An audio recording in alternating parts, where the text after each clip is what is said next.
तो previous lecture में अपन ने टेक्सोनॉमी के बारे में पढ़ा था, सिस्टमैटिक्स के बारे में पढ़ा था, बहुत सारी अलग अलग टेक्सोनॉमिक कैटेगरीज के बारे में पढ़ा था। सारे टेक्सोनॉमिक कैटेगरीज को मिला के टेक्सोनॉमिक हायरार्की होता है, और टेक्सोनॉमिक हायरार्की क्या होता है ये सारा कुछ अपन ने प्रीवियस लेक्चर में पढ़ा था। अब इस लेक्चर में अपन एक नया टॉपिक पढ़ना चालू करेंगे, और इस नया टॉपिक का नाम है टेक्सोनॉमिक एड्स। तो अपन स्टार्ट करते हैं एक नए टॉपिक के बारे में जिसका नाम है टेक्सोनॉमिक एड्स। जब बात करते हैं टेक्सोनॉमिक एड्स के बारे में, तो टेक्सोनॉमिक एड्स वो सारी चीज होती है जो हेल्प करती है अपने को लिविंग ऑर्गेनिज्म या फिर पर्टिकुलरली प्लांट्स और एनिमल्स के स्टडी के लिए। तो टेक्सोनॉमिक एड्स के बारे में अगर अपन बात करें तो 5 डिफरेंट टाइप्स की टेक्सोनॉमिक एड्स होते हैं। देखते हैं करके कौन से टेक्सोनॉमिक एड होते हैं। तो स्टार्ट करते हैं अपन टेक्सोनॉमिक एड के बारे में पढ़ना। तो सबसे पहले डेफिनेशन की बात करें तो टेक्सोनॉमिक एड अभी बताया मैंने, टेक्सोनॉमिक एड वो सारी चीजें होती है जो हेल्प करती है अपने को लिविंग ऑर्गेनिज्म के स्टडी के लिए। फर्स्ट अगर अपन टेक्सोनॉमिक एड्स के बारे में अपन बात करें तो फर्स्ट टेक्सोनॉमिक एड होता है हर्बेरियम। हर्बेरियम एक टेक्सोनॉमिक एड होता है। फिर इसके बाद बॉटेनिकल गार्डन एक टेक्सोनॉमिकल एड होता है, बॉटेनिकल गार्डन। इसके अलावा म्यूजियम एक टेक्सोनॉमिकल एड होता है। जूलॉजिकल पार्क होता है जिसे कॉमनली बच्चे लोग जू बोलते हैं। और एक सबसे इंपॉर्टेंट टेक्सोनॉमिकल एड होता है की। तो ये कुछ टेक्सोनॉमिकल एड होते हैं जो हेल्प करते हैं प्लांट्स और एनिमल्स के स्टडी के लिए। एक एक करके अपन सारे टेक्सोनॉमिकल एड्स को पढ़ना चालू करते हैं। तो सबसे पहले अपन जो टेक्सोनॉमिकल एड पढ़ रहे हैं उस टेक्सोनॉमिकल एड का नाम है बॉटेनिकल गार्डन। तो सबसे पहला टेक्सोनॉमिकल एड देखते हैं अपन, इस टेक्सोनॉमिकल एड का नाम है बॉटेनिकल गार्डन। तो बॉटेनिकल गार्डन एक ऐसी जगह होती है जहां पे बहुत सारे डिफरेंट वेराइटीज के लिविंग प्लांट होते हैं, और उन लिविंग प्लांट की स्टडी की जाती है, फिर उन लोग को ग्रो करवाया जाता है ताकि इजीली अपन उनकी स्टडी कर सके। तो अपन लिख सकते हैं बॉटेनिकल गार्डन के बारे में कि it is a place where variety of living plants are grown, living plants are grown for their scientific study। तो बोटेनिकल गार्डन क्या है? तो बोटेनिकल गार्डन एक ऐसी जगह है जहां पे बहुत सारे डिफरेंट वेराइटीज के प्लांट्स को उगाया जाता है। उगाने का पर्पस ये रहता है कि अपन उनके सिर्फ और सिर्फ साइंटिफिक स्टडी कर सके, पता कर सके कि कौन सा प्लांट मेडिसिनल प्लांट है, उसके क्या क्या यूज होते हैं, उसके रूट्स का क्या काम है, स्टेम का क्या काम है, लीव्स का क्या काम है, किस तरीके से अपन प्लांट को अलग अलग तरीके से या फिर अलग अलग चीजों के लिए यूज कर सकते हैं। तो अगली चीज अपन ये भी लिख सकते हैं कि it helps in educate people. ये लोगों को एजुकेट, भले ही देखो पता है क्या होता है, जिन लोगों का फील्ड नहीं है बॉटनी से रिलेटेड वो लोग भी जाके विजिट करते हैं बॉटेनिकल गार्डन। ऐसा क्यों? तो वो लोग सिर्फ और सिर्फ अपने एनवायरमेंट को या फिर अपने नेचर को या फिर अपने आजू बाजू की जो फिजियोलॉजी है उसको समझने के लिए वहां जाते हैं। तो अगला चीज अपन लिख सकते हैं इट एजुकेट पीपल। तो ये क्या करता है? ये लोगों को एजुकेट करता है। फिर अगर अपन बात करें इंडिया के सबसे फेमस बॉटेनिकल गार्डन की, तो एक बॉटेनिकल गार्डन जिसे बोला जाता है Indian botanical garden. Indian botanical garden सबसे फेमस गार्डन है। ये तो पुराना नाम था इंडियन बॉटेनिकल गार्डन, ये ओल्ड नेम है। अगर इसके नए नाम के बारे में बात करें तो नया नाम जो है इस बॉटेनिकल गार्डन का वो है आचार्य जगदीश चंद्र बोस बॉटेनिकल गार्डन। तो ये जो है, ये वाला नाम जो है ये नया नाम है। तो इंडिया में जो सबसे फेमस बॉटेनिकल गार्डन है उसका नाम है इंडियन बॉटेनिकल गार्डन। पहले था, ये पुराना नाम था इंडियन बॉटेनिकल गार्डन। अब जो नया नाम है उस नया नाम है आचार्य जगदीश चंद्र बोस बॉटेनिकल गार्डन। इसके पहले इंडियन बॉटेनिकल गार्डन के पहले भी एक और नाम था जिसका नाम था रॉयल बॉटेनिकल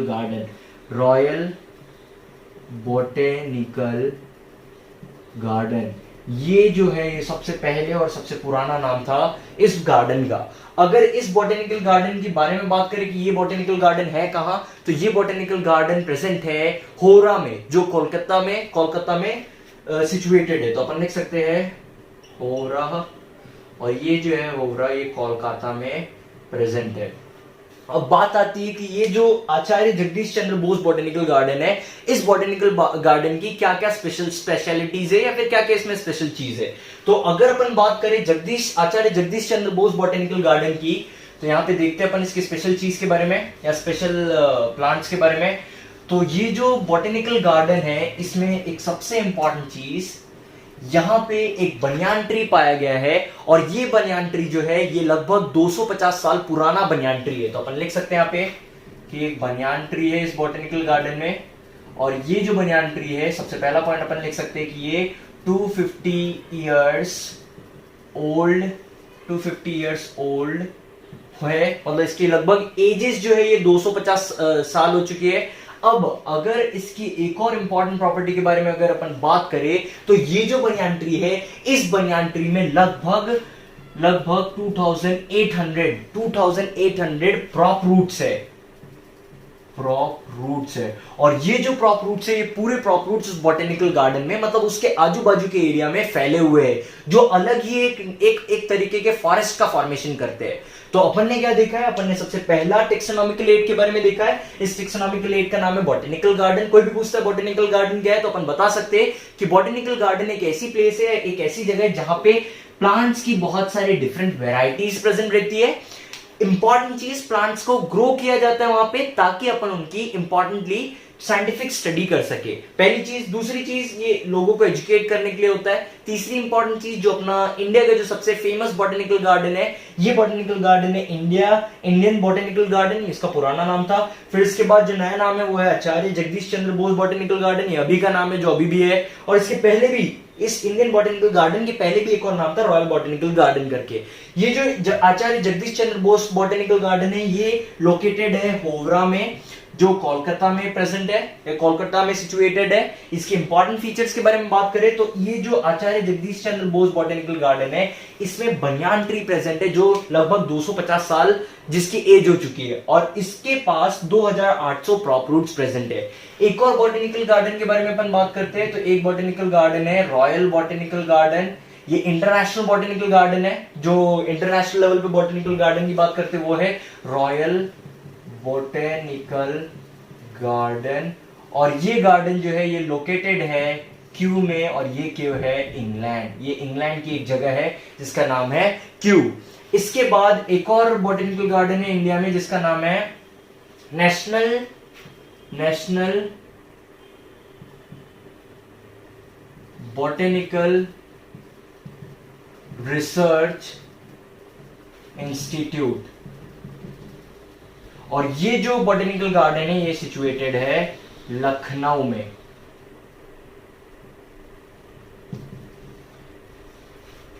लखनऊ में इंस्टीट्यूट है। तो अब अगर अपन बात करें बॉटेनिकल गार्डन्स की, तो एक रॉयल बॉटेनिकल गार्डन जो क्यू में इंग्लैंड है, ये इंटरनेशनल बॉटेनिकल गार्डन है। और एक और बॉटेनिकल गार्डन इंडिया में है जिसका नाम है नेशनल बॉटेनिकल रिसर्च इंस्टीट्यूट, और ये प्रेजेंट है लखनऊ में इंस्टीट्यूट है ये। तो अब अपन सेकंड टेक्सोनॉमिकल एड के बारे में देखते हैं, और सेकंड टेक्सोनॉमिकल एड जो है वो है जूलॉजिकल पार्क, या फिर इसको बोला जाता है जूलॉजिकल पार्क, या फिर इसे बोला जाता है जू।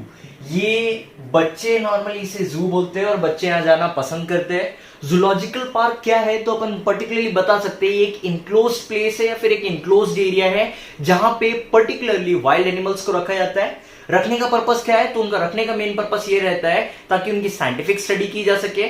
दूसरी कुछ और इंपॉर्टेंट चीजें भी रहती है उनको रखने की, जैसे उनके हैबिटेट के बारे में पता किया जा सकता है, या फिर उनकी क्या फूड हैबिट्स है वो पता किया जा सकता है, या फिर पर्टिकुलरली उन एनिमल्स को जू में रखा जाता है जिनकी स्पीशीज इंडेंजर्ड स्पीशीज के अंदर आती है। फॉर एग्जाम्पल, मान लो अगर कोई एनिमल है जिसकी स्पीशीज बहुत कम स्पीशीज बची है और वो आगे चल के एक्सटेंट होने वाले हैं, या एक्सटेंशन रेट उनका बहुत हाई है, तो उन स्पीशीज को इस तरीके के जूलॉजिकल पार्क में रखा जाता है एक प्रोटेक्टेड एनवायरनमेंट में, ताकि वहां पे उनकी देखभाल कर सके और उन्हें ज्यादा से ज्यादा हाइब्रिड कराया जाता है, या फिर उनकी हाइब्रिडाइजेशन के प्रोसेस पे ध्यान दिया जाता है ताकि वो जो स्पीशीज इंडेंजर थे वो स्पीशीज इंडेंजर ना हो और उनकी स्पीशीज को अपन प्रोटेक्ट कर सके। तो अपन क्या बोल सकते हैं जूलॉजिकल पार्क के बारे में, अपन लिख सकते हैं जूलॉजिकल पार्क के बारे में कि it is an enclosed place where wild animals are kept in the protected environment for their scientific study तो क्या लिख सकते हैं अपन, जूलॉजिकल पार्क क्या है, तो ये एक इंक्लोज्ड प्लेस है या फिर एक ऐसी जगह है जहां पे वाइल्ड एनिमल्स को रखा गया है। क्यों रखा गया है, तो वाइल्ड एनिमल्स को रखा जाता है प्रोटेक्टेड एनवायरनमेंट में, और रखा इसलिए जाता है ताकि उनकी साइंटिफिक स्टडी कर सके। साइंटिफिक स्टडी के अलावा उनके हैबिटाट के बारे में जाना जाता है, उनके हैबिटाट के बारे में जाना जाता है कि उनका हैबिटाट किस तरीके का है, उनके फूड हैबिट्स के बारे में जाना जाता है, फूड हैबिट्स के बारे में जाना जाता है, और इवन कई सारे एंडेंजर्ड स्पीशीज को भी जू में रखा जाता है। तो अपन लिख सकते हैं एंडेंजर्ड स्पीशीज को भी रखा जाता है। अगली चीज अगर अपन बात करें तो सबसे इंपॉर्टेंट चीज, कई लोग जो एनिमल्स या फिर जूलॉजी से रिलेटेड नहीं रहते, फिर भी वो लोग जू जाते हैं जस्ट फॉर फन पर्पस या फिर उन्हें देखने पर्पस जाते हैं। तो यहाँ पे पर्टिकुलरली एजुकेशन पर्पस भी होता है, तो ये एजुकेट करता है पीपल को, पीपल के एजुकेशन के लिए इंपॉर्टेंट चीज है जूलॉजिकल पार्क। उनको जाके नए नए एनिमल्स के बारे में पता चलता है, वहां पे उन लोगों को समझ में आता है कि कितने सारे डिफरेंट वेराइटीज के एनिमल अपने एनवायरनमेंट में प्रेजेंट है। और ये हो गया अपना अगला टेक्सोनॉमिकल एड जिसका नाम है जूलॉजिकल पार्क। अब जो अगला टेक्सोनॉमिकल एड है वो टेक्सोनॉमिकल एड है म्यूजियम। जनरली जब अपन म्यूजियम के बारे में बात करते हैं, सबसे पहले अगर इसके लोकेशन की बात करें तो म्यूजियम जो रहता है ये एजुकेशनल इंस्टीट्यूट में लोकेटेड रहता है। तो अपन फर्स्ट पॉइंट इसमें लिख सकते हैं कि it is mainly present in an educational institute like schools and colleges, like schools and colleges। तो म्यूजियम कहां पे होता है, तो अपने को पता है कि ये एजुकेशनल इंस्टीट्यूट में पाया जाता है, और ये एजुकेशनल इंस्टीट्यूट स्कूल हो सकते हैं या फिर कॉलेज हो सकते हैं। जनरली म्यूजियम में होता क्या है, तो यहाँ पे डेड स्पीशीमेंस रखे जाते हैं प्लांट और एनिमल्स के, और वो जो डेड स्पीशीमेंस रहते हैं प्लांट्स और एनिमल के उनको ड्राई और पिन करके रखा जाता है ताकि उनकी स्टडी की जा सके। तो यहाँ पे अपन लिख सकते हैं प्लांट and animal specimens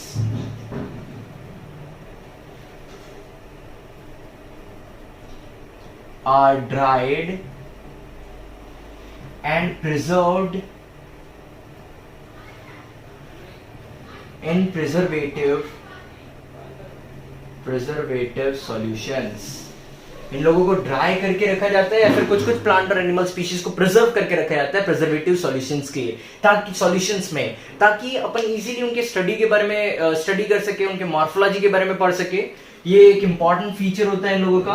अगली चीज अगर अपन बात करें म्यूजियम की, तो यहाँ पे इंसेक्ट्स को भी रखा जाता है। इंसेक्ट्स को इंसेक्ट्स बॉक्स के अंदर रखा जाता है, पर्टिकुलरली उनको भी ड्राई कर दिया जाता है। ड्राई करने के बाद उनको पिन करके इंसेक्ट बॉक्स में रख देते हैं। इससे होता क्या है, तो अपन पर्टिकुलरली उनके बॉडी पे जो पैटर्न है उस पैटर्न को स्टडी कर सकते हैं। तो अपन यहाँ पे लिख सकते हैं इंसेक्ट्स को भी ड्राई किया जाता है, dried and pin in the insect box. Dry करके उनको पिन कर देते हैं, किसके अंदर, इंसेक्ट बॉक्स के अंदर पिन कर देते हैं। अगली चीज अगर अपन बात करें तो म्यूजियम में स्केलेटन्स भी रखा जाता है। ह्यूमन स्केलेटन होता है, कुछ कुछ एनिमल्स का भी स्केलेटन होता है। ये स्केलेटन जो होता है ये नेचुरल स्केलेटन नहीं होता है, जो डेड बॉडी से स्केलेटन मिलता है वो वाला स्केलेटन नहीं होता है। ये एक आर्टिफिशियल स्केलेटन होता है ताकि अपन सिर्फ स्केलेटन के बारे में स्टडी कर सके। तो यहाँ पे स्केलेटन्स भी रखे जाते हैं, म्यूजियम में स्केलेटन्स भी रखे जाते हैं। तो अब अपन एक अगला टेक्सोनॉमिकल एड देखते हैं, और इस टेक्सोनॉमिकल एड का नाम है हर्बेरियम। तो नेक्स्ट अपना टेक्सोनॉमिकल एड है, और इस टेक्सोनॉमिकल एड का नाम है हर्बेरियम।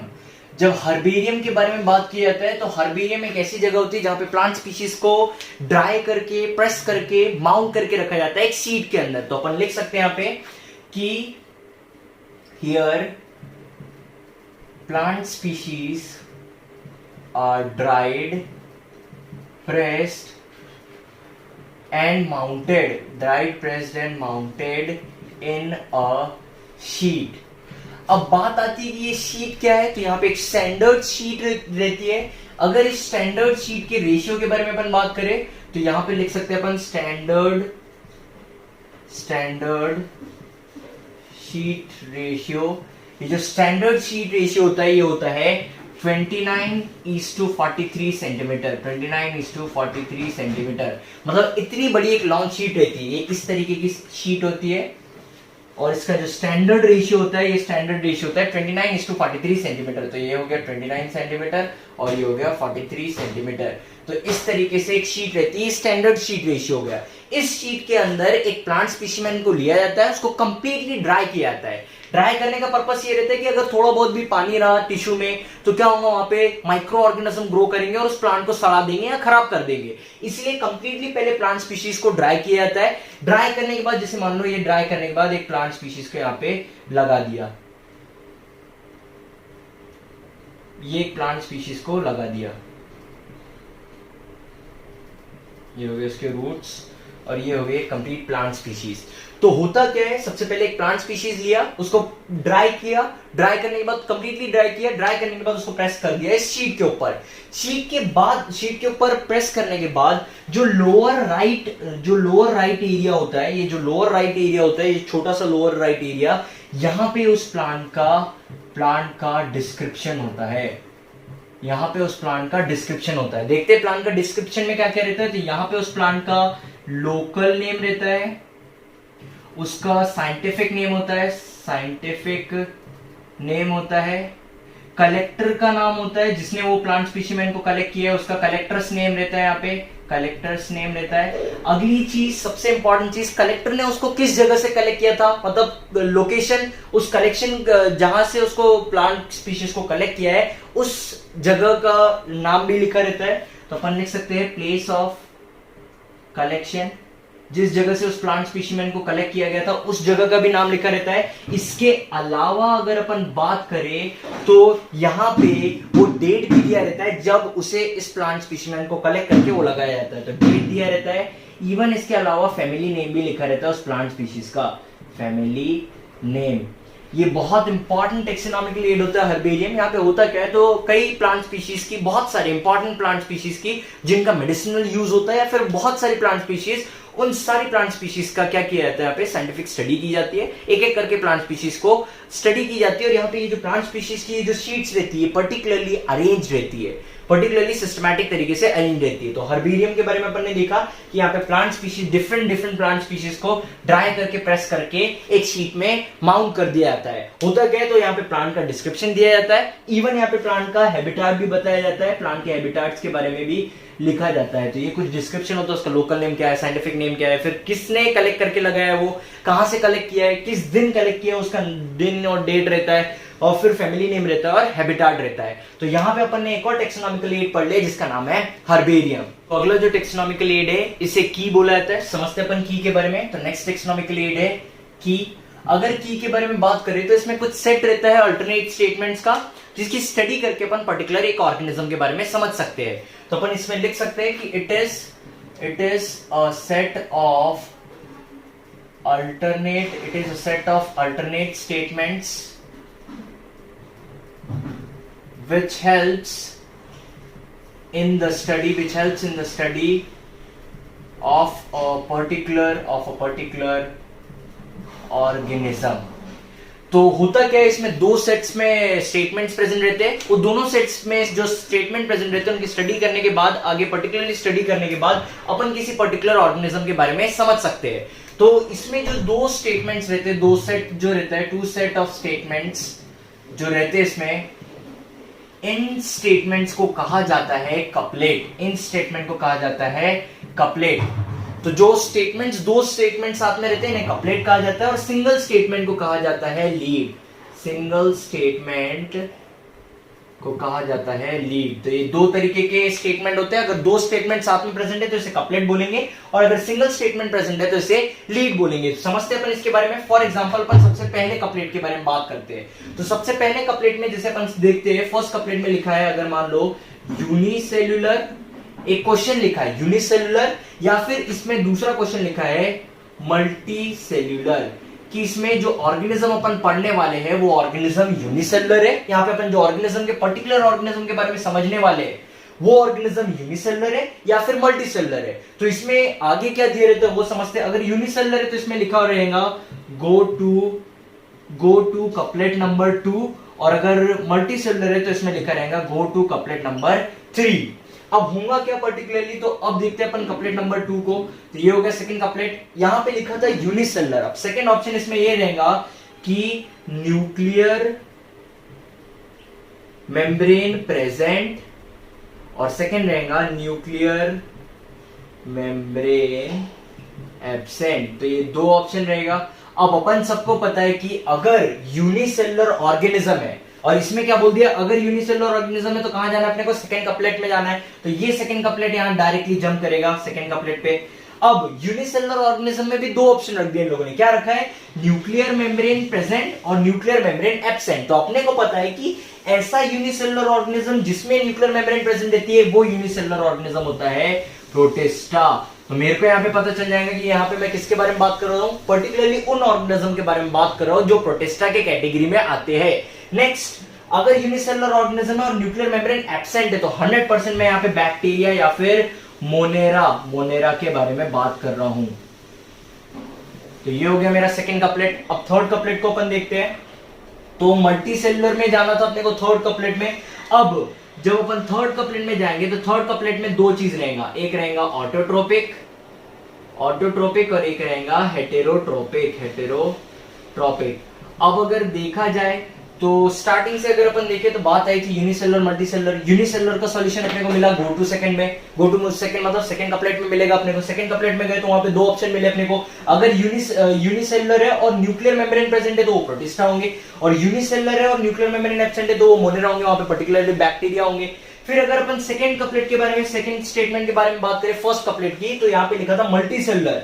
अब मल्टी सेलुलर के लिए जाना था अपने को थर्ड कपलेट में। थर्ड कपलेट में जब अपन गए तो वहां पे दो अलग अलग ऑप्शन मिल गए, एक हो गया ऑटोट्रोपिक और एक हो गया हेटेरोट्रोपिक। तो अपने को पता है अगर मल्टी सेलुलर है और ऑटोट्रोपिक है तो अपन आंख बंद करके लिख सकते हैं प्लांट्स के बारे में, क्योंकि प्लांट्स मल्टी सेलुलर भी होते हैं और ऑटोट्रोपिक भी होते हैं, अपना खाना खुद से भी बना सकते हैं। इसके बाद अगर मल्टी सेलुलर और हेटेरोट्रोपिक के बारे में बात करें तो ये होते हैं एनिमल्स, या फिर अपन एनिमल्स नहीं लिखते हैं, या फिर अपन लिख सकते हैं यहाँ पे एनिमल नहीं लिखना चाहिए अपने को इसमें, और अपन इसको बढ़ाना चाहते हैं आगे तो अपन लिख देंगे गो टू कपलेट नंबर 4। अगर मेरे को एनिमल्स नहीं लिखना है तो मैं इसको और बढ़ा सकता हूं, और बढ़ा के मैं लिख दूंगा गो टू कपलेट नंबर 4। अब ये कपलेट नंबर 4 पे जंप करेगा। तो अब अपन देखते हैं फोर्थ कपलेट नंबर के। तो फोर्थ कपलेट नंबर में भी दो ऑप्शन रहने चाहिए। वो दो ऑप्शन क्या करेंगे, तो अपन लिख देते हैं, एक लिख देते हैं मोटाइल और एक लिख देते हैं अपन नॉन मोटाइल। तो अपन सभी को पता है कि ऐसा एनिमल जो अपना हेटेरोट्रोपिक के खाना नहीं बना सकता और वो मोटाइल है तो उसे अपन बोल सकते, ऐसा ऑर्गेनिज्म जो हेटेरोट्रोपिक है और मोटाइल है तो उसे अपन बोल सकते हैं एनिमल्स, और ऐसा ऑर्गेनिज्म जो हेटेरोट्रोपिक है पर नॉन मोटाइल है तो उसे अपन बोल सकते हैं फंजाई। तो होता क्या है कि में पर्टिकुलरली अपन ऑर्गेनिज्म की स्टडी कर सकते हैं on the basis of alternate statements. अलग अलग स्टेटमेंट्स के थ्रू यहाँ पे ऑर्गेनिज्म की स्टडी कर सकते हैं। कैसे स्टडी कर सकते हैं, तो यहाँ पे दो स्टेटमेंट अगर प्रेजेंट है तो उन दो स्टेटमेंट को मिला के, जैसे ये दो स्टेटमेंट है साथ में प्रेजेंट है तो इन दो को मिला के बोला जाता है कपलेट। अगर सिंगल स्टेटमेंट, जैसे मोटाइल वाले स्टेटमेंट की बात करूं तो इस सिंगल स्टेटमेंट को बुलाता है लीड। अब होता क्या, स्टार्ट किया था अपन ने यहां से, तो एक कपलेट में क्लू मिलता है अपने को, क्लू से अपन आगे वाले कपलेट में जाते हैं और उस आगे वाले कपलेट में अपन या तो अपने को सॉल्यूशन मिलेगा या फिर वो आगे वाले कपलेट में ट्रांसफर करेगा। इस तरीके से ऑर्गेनिज्म की स्टडी की जाती है with the help of a taxonomical aid known as की। अपन बाकी के टेक्सोनॉमिक एड्स के बारे में देख लेते हैं। जैसे कुछ टेक्सोनॉमिक एड होते हैं मोनोग्राफ में पर्टिकुलरली एक ऑर्गेनिज्म की स्टडी की जाती है जो एक पर्टिकुलर टेक्सोनॉमिक कैटेगरी में हो या फिर टेक्सॉन में हो। तो इसमें लिख सकते हैं अपन study of a particular organism in a particular taxon or taxonomic category. तो अगर मोनोग्राफ के बारे में बात करें तो यहाँ पे क्या करेंगे, एक पर्टिकुलर टेक्सॉन ले लेंगे, उस टेक्सॉन के किसी पर्टिकुलर ऑर्गेनिज्म के बारे में स्टडी करेंगे। इसके अलावा मैनुअल्स होते हैं, मैनुअल्स में क्या किया जाता है, तो एक पर्टिकुलर स्पीशीज की स्टडी की जाती है, एक पर्टिकुलर स्पीशीज ले ली जाती है। जैसे मेरे पास एक बुक है, उसमें एक पर्टिकुलर स्पीशीज के बारे में पूरा दिया हुआ है, उसके हैबिटाट, उसके फूड हैबिट्स, उसके रिप्रोडक्शन, उसके ग्रोथ के बारे में सारा कुछ एक पर्टिकुलर स्पीशीज के बारे में दिया है, तो उस पर्टिकुलर बुक को बोलूंगा मैं मैनुअल। तो अपन लिख सकते हैं study of a particular species, एक पर्टिकुलर स्पीशीज की स्टडी की जाती है। और अगर मैं अगली पर्टिकुलर टॉपिक के बारे में बात करूं तो नेक्स्ट पर्टिकुलर जो टेक्सोनॉमिक एड होता है, ये बचे कुछ टेक्सोनॉमिक एड है, वो होता है फ्लोरा। फ्लोरा जो होता है, फ्लोरा में पर्टिकुलर प्लांट्स की स्टडी की जाती है, और प्लांट्स की स्टडी जो होती है वो एक पर्टिकुलर एरिया की होती है। तो अपन लिख सकते हैं study of plants in a particular area. यहाँ पे प्लांट्स की स्टडी की जाती है एक पर्टिकुलर एरिया की। तो यहाँ पे अपन ने सारे टेक्सोनॉमिकल एड्स पढ़ लिए हैं। यहाँ पे अलग अलग टाइप के टेक्सोनॉमिकल एड पढ़े, जैसे botanical garden, herbarium, museum, zoological park, फिर की पढ़ा अपन ने, फिर अभी मोनोग्राफ पढ़ा, मैनुअल्स पढ़ा, फ्लोरा पढ़ा। यहाँ पे टेक्सोनॉमिकल एड्स खत्म हो चुका है और यहाँ पे अपना first chapter the living world खत्म हो गया है।